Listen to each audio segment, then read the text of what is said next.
Y si de tu cargo emana una orden que lleva a la muerte a 7.291 personas, tienes que asumir esa responsabilidad. Y si tú no la asumes, tiene que haber una justicia, pero justicia con mayúsculas, que sea equilibrada, como la figura que vemos de la justicia. Y la justicia, tienes la sensación ahora mismo de que estás. La Comunidad de Madrid consintió en que 7.291 personas no solo murieran, agonizaran durante días, mientras que había camas vacías en los hospitales privados. Y creo que hay que seguir peleando. Sí. Y aquí hay que seguir, hay que seguir a pesar de todo. A pesar de todo. Los malos no pueden ganar. Eso es. Hay que seguir contando nuestra verdad. Hay que pedir justicia y nosotras siempre en el lado correcto. Muchísimas gracias, Maite.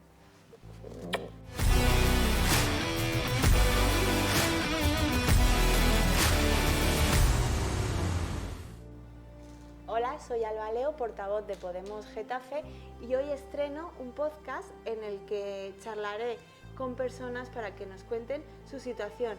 El objetivo es darle voz a gente que tiene cosas importantes que contarnos. En esta ocasión voy a charlar con mi compañera Maite. Seguro que ya muchos sabéis que el pasado domingo fueron a hablar varios familiares víctimas del protocolo de la muerte que impuso Ayuso durante la pandemia en las residencias, que murieron 7.291 personas. Después de aquella intervención en La Sexta, pasaron ciertas cosas muy desagradables que hoy viene a contarnos Maite, y también a seguir recordando todo lo que pasó y que no lo vamos a olvidar. Lo primero de todo, muchísimas gracias, Maite, por estar aquí. Muchas gracias a ti por darme la opción. Es muy importante, pero yo sé que es difícil, que cuesta, que remueve mucho, pero las dos sabemos, ¿no?, lo importante que es seguir hablando de esto y seguir luchando para que haya algún tipo de responsabilidades. Efectivamente. Cuéntanos un poco empecemos con lo que pasó en los últimos días. Fuiste al programa de Évole, y a partir de ahí, ¿qué pasó? Bueno, pues yo pertenezco a una asociación de familias de víctimas, somos Verdad y Justicia, y entonces tanto a nosotros como a Marea de Residencias, que es otra asociación también de familiares, se pusieron en contacto desde el programa de Évole, pidieron voluntarios. Bueno, a mí la verdad es que me daba mucho pudor, la verdad, porque me parece que es muy difícil enfrentarte a una cámara, y más para abrirte y contar la experiencia más traumática de tu vida, ¿no? Entonces, pues cuando fui ya me viste con la voz rota, intentando sobre todo ahí aguantar el tipo, de no llorar, de estar ahí en una posición, ¿no?, de autocontrol. Total. Entonces, pues después del programa, cuando ya lo vimos y tal, que lo vimos en casa, toda la familia, pues yo no hice ningún caso al móvil mientras estuvimos viéndolo, y cuando acabó tenía un montón de mensajes de gente que me aprecia y de gente que me quiere, dándome su apoyo, que eso ha sido lo mejor de esta experiencia. Poco se habla de eso, pero también creo que hay que hablar de eso, de los cuidados. Y uno con letras mayúsculas que me decía, importante, ¿has visto esto? Y entonces ahí ya fue cuando empecé a alucinar. O sea, vi que Miguel Ángel Rodríguez, que debe de ser el señor con más poder, o uno de los que tiene más poder de la Comunidad de Madrid, o en nuestro país incluso, se estaba permitiendo el lujo de cuestionarme, de insultarme, y de intentar deshumanizarme, ¿no? Como poniendo el foco entre que yo no era quien era, o sea, como si yo fuera una actriz, como si yo tuviera algún tipo de interés en representar un papel que no es un papel nada agradable, y además, pues el cuestionamiento de a saber qué clase de persona eres, ¿no? Claro. Y cómo te has comportado con tu madre. ¿Qué se siente, Maite, después de haber sufrido tanto? Podemos contextualizar. Más o menos, o sea, te ha hecho medio famosa, suena fatal, ¿no? Suena fatal, sí, pero ha sido así, pero es como así. después aquí en Getafe la gente me para. Claro, es decir, porque ha salido en varios medios, la mujer humillada por Miguel Ángel, en la portada del País, ¿no? Explicando, claro, porque evidentemente es tan cruel lo que ha hecho, bueno, todo lo que ha pasado en la Comunidad de Madrid. Creo que no hemos vivido algo tan difícil de asumir, de aceptar, que no veamos todavía responsabilidades, ni que tengamos las certezas de que mañana hay una nueva pandemia o cualquier cosa, y esto vuelve a pasar. Después de todo este sufrimiento que estáis teniendo, que digo, ya no es solo que tu madre, tu mamá, que se llamaba Petra, que murió con 88 años en esas circunstancias, sino que ahora has tenido que soportar, o sea, con lo difícil que es ir, ¿no?, a contar tu historia, y que tengas que soportar que una persona como Miguel Ángel Rodríguez, que quién es ese señor para cuestionar nada. O sea, que me gustaría, pues eso, que pudieras transmitirnos qué se siente, porque es que a mí se me ponían los pelos de punta, claro. Pues yo lo primero que pensé cuando lo leí fue, qué cobarde. Qué cobarde, porque cuando a nosotras nos invitan, a las familias, nos invitan a dar nuestros testimonios, a nosotros realmente éramos una pieza muy pequeñita dentro del programa. El programa se centra en la entrevista a Fernando Simón, luego en su relación con ella, tal, y luego estábamos nosotros en una pieza pequeña y otra pieza también de apoyo, que era la de una persona que sigue a día de hoy con COVID persistente, ¿no? Y toda la problemática que tienen esas personas, que también es un problemón de narices, que creo que se está haciendo muy poco caso a esa gente, y que se merece que alguien por fin les dé apoyo y que realmente se destinen fondos para investigar qué es lo que se les está pasando. Entonces lo primero que pensé, pues lo que te digo, ¿no?, que pensé es, qué cobarde, porque a ellos también les invitaron. Y no entonces, no solamente no fueron al programa de Évole, nunca han admitido su responsabilidad. O sea, yo cuando la gente se acerca y me dice, joder, es que lo de tu madre, es que tal, no sé qué, cuando yo empecé a comprender que lo que me había pasado a mí, que lo que le había pasado a mi madre, no era una tragedia, o sea, no era algo personal. No es que ahora tú y yo salgamos de aquí y tengamos un accidente con un autobús, o sea, no es eso. O sea, esto ocurre por una serie de decisiones políticas. Esto no es algo privado, esto es algo público. Y esto es un problema de la sociedad. Porque como tú bien dices, que a día de hoy, que estamos hoy a 24 de febrero de 2025, que este caso está a punto de prescribir, cosa que tampoco puedo entender. O sea, ¿cómo 7.291 muertes van a prescribir en 5 años? Cuando la justicia ha hecho todo lo posible porque la resolución de estas muertes no se den. O sea, aquí no hay resolución porque en su día la Fiscalía no actuó de oficio y podía haberlo hecho. Porque Madrid fue la comunidad autónoma con diferencia que más muertes registró. 1 de cada 5 personas que vienen a residencia, 1 de cada 5, Alba, es que es una barbaridad, murieron durante los 2 primeros meses de la pandemia. La Fiscalía no vio que ahí hubiera constitución de delito.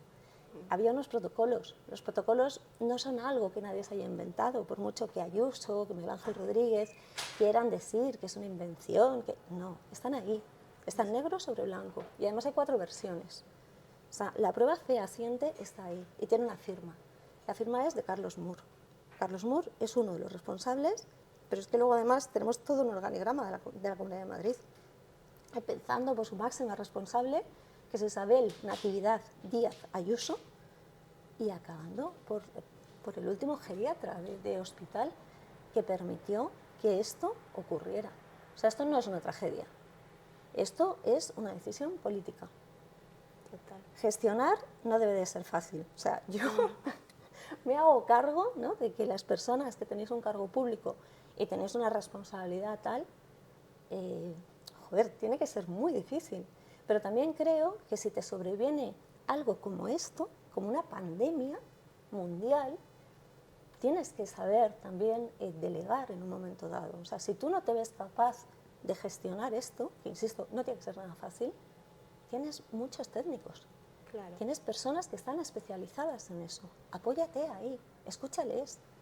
La Comunidad de Madrid no hizo eso en ningún momento. La pandemia es verdad que a nivel de gestión se nos vino a grande, o sea, no estábamos preparadas ni en España ni en ningún país, pero es verdad que especialmente la Comunidad de Madrid fue desastrosa.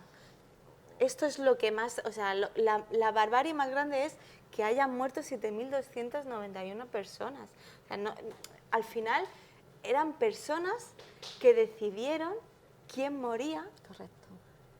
Si tenías seguro privado te salvabas, es decir, Correcto. porque cierto, a mí lo de, o sea, ya todo te revuelve, Sí, todo pero hay mal. cosas que como, no es que las personas mayores que tenían un seguro privado sí que fueron al hospital, sí que salvaron, ¿no? O sea, que tienes también un clasismo detrás de esas decisiones Totalmente. políticas, es decir, que la Comunidad de Madrid muchas veces han dicho, ¿no? Ayuso, los responsables, eran momentos muy difíciles, eran momentos muy complicados. Claro, si ahí nadie te está diciendo que no, pero la realidad era que teníamos una sanidad pública pues mermada, porque cada año el Partido Popular, claro, del Gobierno de la Comunidad, que lleva muchos años, ha ido en detrimento de la sanidad pública, invirtiendo cada vez en la sanidad privada. Llega algo así como la pandemia y, claro, están desbordados nuestros hospitales y tú tienes que decidir quién vive y quién muere. O sea, decidieron que, vale, pues venga, en la residencia. Pero eso yo creo que es una megalomanía que no podemos consentir. Claro. O sea, nadie se puede permitir el lujo, no. sea quien sea, tenga el cargo que ostente, nadie se puede permitir el lujo de considerarse con el poder de quién vive y quién no. Claro. O sea, y eso es lo que se ha hecho en la Comunidad de Madrid. La Comunidad de Madrid ha hecho unos protocolos totalmente discriminatorios. Y discriminaban, ¿por qué?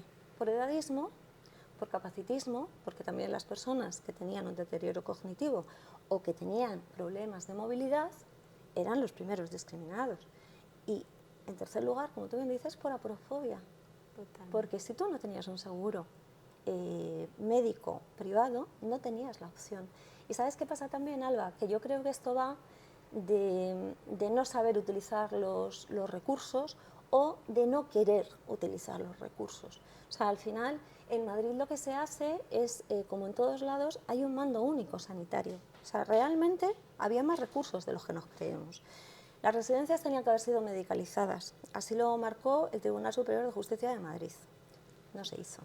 Muchas mentiras se han repetido sobre esto. La realidad es que no se hizo. La fuente, el portal de transparencia de la Comunidad de Madrid. Aquí nadie se está inventando nada. Bueno, una de las mentiras más grandes que además nos hizo mucho daño a Podemos fue que era responsable de Pablo Iglesias. Las transferencias sanitarias, o sea, todos sabemos que la sanidad está transferida a las comunidades. O sea, desde el momento uno. Y durante la pandemia también fue así. ¿Qué pasaba? Que con este mando único sanitario, perfectamente, podían haber tirado no solamente de los hospitales públicos, en el caso de mi madre el de referencia era el universitario de aquí de Getafe, también de los hospitales privados. Sí. Los hospitales privados no se llenaron, se quedaron camas vacías. La Comunidad de Madrid consintió en que 7.291 personas no solo murieran, agonizaran durante días, mientras que había camas vacías en los hospitales privados. IFEMA se crea como un escaparate político. IFEMA, por mucho que le quieran vender como un milagro prodigioso, o sea, cualquiera te puede decir que la rentabilidad en vidas de ese hospital es nefasta. Se desmanteló la sanidad primaria, el primer sustrato sanitario, para llevarlo allí. Y no sirvió de nada, porque no se utilizó. Claro, yo creo que, aunque nos duela mucho más a ti, el hacer entender que las 7.291 personas no iban a morir igual. Y no hay nada más cruel que, aunque te vayas a morir, no sabemos qué personas podían, pero siempre en un estado, vamos a decir, humano, hay que es así, o sea, atender, ¿no?, a esas personas. pero en la forma que murieron, a mí me cuesta hablar de eso, imagino que para ti también será, para ti también, ¿no? Mucho más duro para ti, es evidente, que se ahogaban, o sea, directamente cuentan en el documental 7291, pues cómo se agarraban a las barreras que tenían, asfixiándose, pidiendo... Me falta el aire, te estoy oyendo, me falta el aire. Sí, a mí también me cuesta, no, porque... No, pero es que es así. O sea, es muy difícil, pero creo que sí, que hay que contarlo y hay que decirlo, porque lo que yo veo muchas veces desde el Partido Popular es que como que quieren manipular contando como que nada de esto es real, o que no fue tan así, o que no, y es como, no, sí que fue, y fue muy doloroso, y esas familias todavía a día de hoy siguen sufriendo, y lo que hemos dicho al principio que me gustaría recalcar es que han pasado 5 años y mañana nos vuelve a pasar algo así como una pandemia y no estamos a salvo de que vuelvan a morir miles de personas en las residencias. Entonces, a mí esto me parece tan grave, tan doloroso, o sea, y yo no soy familiar. O sea, yo si soy familiar no sé si podría estar ahí como estás tú, ¿no?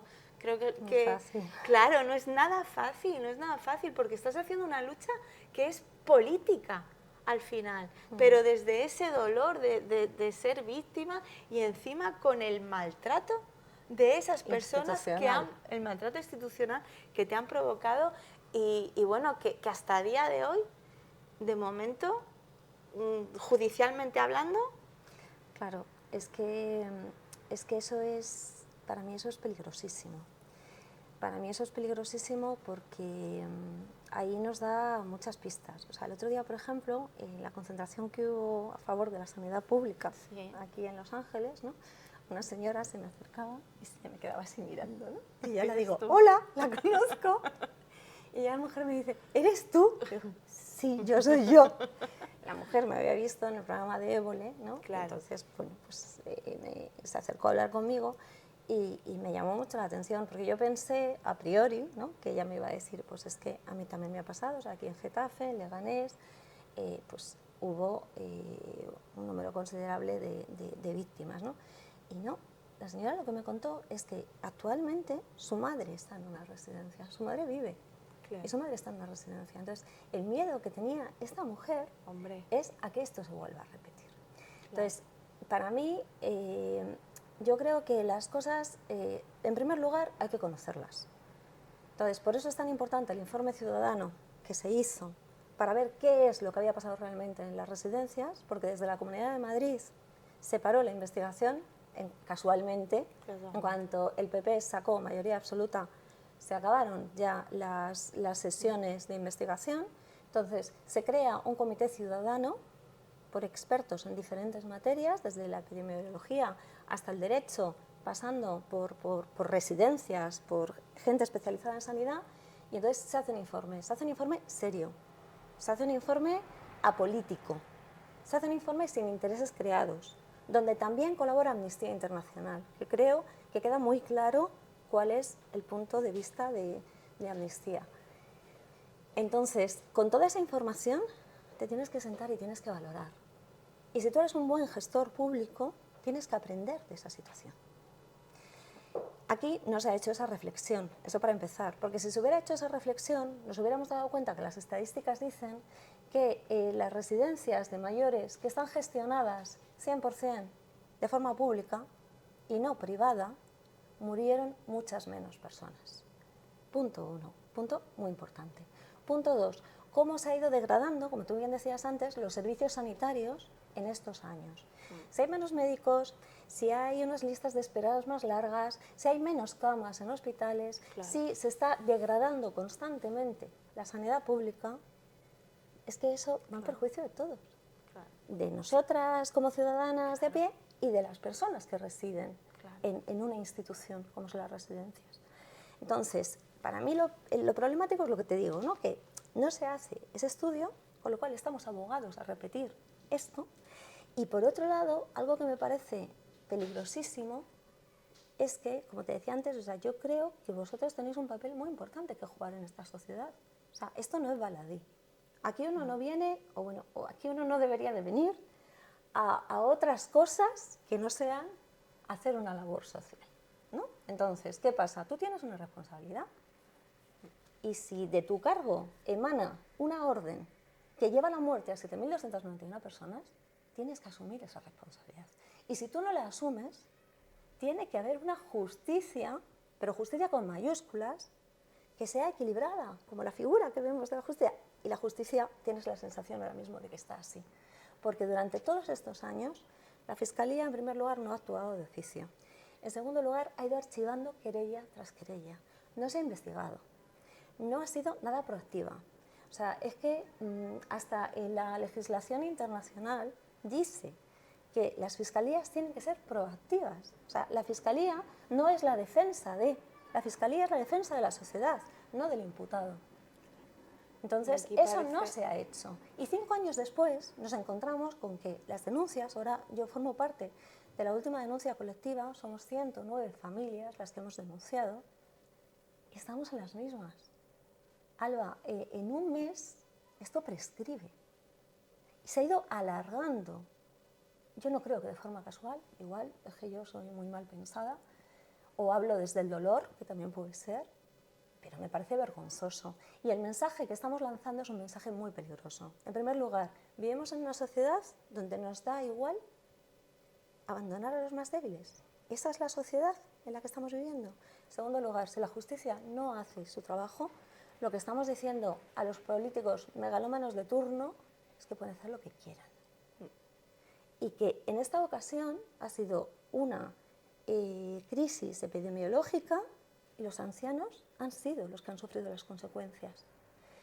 ¿Quién te dice a ti que dentro de X tiempo, espero que mucho, espero que nunca, volvamos a tener otra crisis epidemiológica, una crisis económica, fíjate lo que tenemos, el panorama internacional que tenemos, una crisis migratoria, una crisis medioambiental, una crisis de alimentos, porque mucho se habla de los combustibles fósiles, pero ¿y de los alimentos? O sea, ya no hay alimentos para la población mundial, tal y como está gestionado de mal el tema alimentario. Entonces, cuando vuelva a haber una crisis de estas, pues es que igual al político de turno se le ocurre que a las mujeres mayores de 50 años ya no somos productivas y somos las siguientes víctimas. Entonces estamos en un escenario totalmente distópico. O sea, nos vamos al cuento de la criada, que nos parece algo terrorífico, pero a la vez dices, joder, qué imaginación tiene esta mujer, ¿no? Qué buena es Margaret Atwood. Bueno, pues no, te das cuenta de que a veces la realidad puede ser muchísimo más aterradora que la imaginación de una gran novelista. Claro. Entonces, ese es el peligro. Sí, totalmente. Pero por eso yo creo que es tan importante, ¿no?, que estemos organizadas, combativas, y que tengamos sobre todo esperanza de que sí se pueden cambiar las cosas, ¿no? Porque sí que a lo mejor nos están todo el rato mandando el mensaje o haciéndonos creer que, mira, esto va a la dirección que va y no se puede hacer nada. Yo creo que sí, que hay mucho por hacer, que se puede parar la dirección a la que vamos, que no es fácil, pero que tenemos, lo más importante, estar organizadas para ante este tipo de situaciones, pues pararlas, ¿no? O crear entre todas otro futuro mejor, que yo creo que es posible. Maite, ¿hay esperanza? Te hablaba de esperanza. Quiero pensar que sí, porque si no, ¿qué? Quiero decir, al final yo estoy totalmente de acuerdo contigo. O sea, yo durante mucho tiempo, o sea, mi madre murió ya hace casi 5 años y yo no me uní a la asociación hasta hace 1 año prácticamente. Yo no me sentía fuerte para volver, Sí. o sea, para volver a repensar todo esto, a leer, a aprender más, a acabarme los libros que empecé y que no acabé, como el de Alberto Reyero o el de Manuel Rico, o sea, porque era muy doloroso para mí. Entonces, Y lo sigue siendo. Sí, pero ya soy capaz de analizarlo, soy capaz de hablar y no llorar, soy capaz de ponerle un mínimo de distancia, porque al final yo creo que el dolor lo tienes ahí, por supuesto, pero es más la sensación de injusticia, Claro. es mayor. Y la sensación esa, ¿no? Tú solo en tu casa puedes sufrir todo lo que quieras, o sea, eso no te lleva a ningún sitio. Hasta que no te asocias, hasta que no haces algo, que a veces lo harás mejor, a veces lo harás peor, o sea, cada día, en cada momento tienes que tomar decisiones, pero si no haces nada, es como el mundo no cambia. Entonces, al final, con apoyos, al final, con la unión de personas que han pasado lo mismo que tú, claro, es como se avanza, no de otra manera. Dicen que la peor batalla es la que no se da. Correcto. También dicen que solas vamos más deprisa, pero cuando estamos juntas, organizadas, es cuando podemos llegar más lejos. Tu madre estaba en una residencia de aquí, de Getafe, en la residencia en Los Ángeles. La última vez que la viste fue un 7 de marzo, que va a ser ahora 5 años. Me gustaría saber también cuál fue también tu proceso en esos días que la ves, el último, creo que fue el 7 de marzo, la última vez que la veis, como luego os informan de que se ha muerto. Pues claro, obviamente el último día que estuvimos con ella no teníamos ni idea de que era el último día que estábamos con ella. Si no, ahora tengo claro que no hubiera vuelto a la residencia. Claro, no sé cómo nos hubiéramos apañado en casa, pero de alguna manera mi madre por lo menos hubiera tenido la oportunidad de luchar por su vida, cosa que así no tuvo. Y luego, pues al caos que yo creo que nos supuso a todos, ¿no? el estar encerrados, el readaptarnos a una vida que no tiene nada que ver con la vida diaria que llevamos. O sea, yo recuerdo los primeros días de pandemia que decía, joder, tanto tiempo diciendo, a ver si un día me quedo en casa tranquila y no hago nada. Y de repente cuando llevabas 2 días en casa dices, madre del amor, ¿cuándo nos van a sacar? O sea, fue muy duro. Fue un trauma para todos, ¿no? O sea, desde buscar el rincón donde trabajar, que te llegue la wifi y no quitársela a tu hijo que está estudiando ahí y a tu marido que está estudiando, o sea, que está trabajando en el otro rincón, o sea, todo lo que supuso para todos, ¿no? A nosotros nos unía la agonía de poder hablar con mi madre. En la residencia enseguida empezó a haber bajas. Eso supuso que estaban más desatendidos, o sea, porque al final el que a ti te cojan o no el teléfono te puede angustiar más o menos, pero es la punta del iceberg. O sea, al principio sí que podíamos hablar con ella, pero o sea, a lo mejor es que en una semana hablabas 4 días y los otros 3 estabas angustiadísima pensando si estaría bien, si no. Luego ya, claro, una vez que les empiezan a encerrar, porque en los primeros días sí que siguen haciendo dentro de la residencia, sí que siguen haciendo la misma vida que hacían antes, menos el tema de jardín y tal, pero sí que comían en el comedor, sí que tal. Claro, llega un momento que ya no salen de su habitación. Entonces ahí sí que empezamos a notar mi madre que estaba cognitivamente bien, que te seguía fenomenal la conversación, que te argumentaba, qué tal, que te decía qué película había visto, qué había cenado, que no sé qué. De repente se desorientó.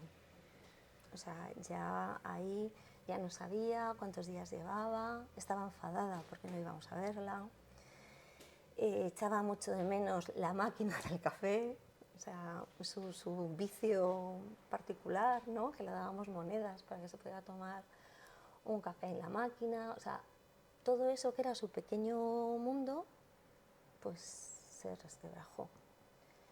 Entonces, bueno, pues lo peor que creíamos que era, ¿no? Que era llegar a las 4 y empezar a llamar. Además, nos turnábamos para no llamar nada más que una persona de la misma familia, claro, para no saturar la línea. Entonces, bueno, pues parecía que eso era lo peor, ¿no? Y de repente cuando una mañana suena el teléfono y es la doctora de la residencia, te das cuenta de que no, de que lo peor es eso. Ahí ya nos dicen que probablemente tenga COVID, probablemente porque no había test, que saturaba mal, que tenía fiebre, o sea, ya debió de empezar una de dos, o no se lo vieron antes, o debió de empezar ya con un cuadro fuerte. Y bueno, pues duró 6 días. 6 días que no pudimos hablar con ella, que me mandaron una foto que en cuanto me llegó la borré para que no la viera nadie más. Y hasta aquí. Bueno, creo que tu madre tiene que estar muy orgullosa de ti, si te está viendo, porque eres una luchadora, tú y todas las familias, y creo que hay que seguir peleando. ¿A que sí? Y Aquí hay que seguir, hay dímelo. hay que seguir, A por pesar de supuesto, todo. a pesar de todo. Los malos no pueden Hay ganar. que, eso es. Hay que seguir contando nuestra verdad. Hay que pedir justicia y nosotras siempre en el lado correcto. Muchísimas gracias.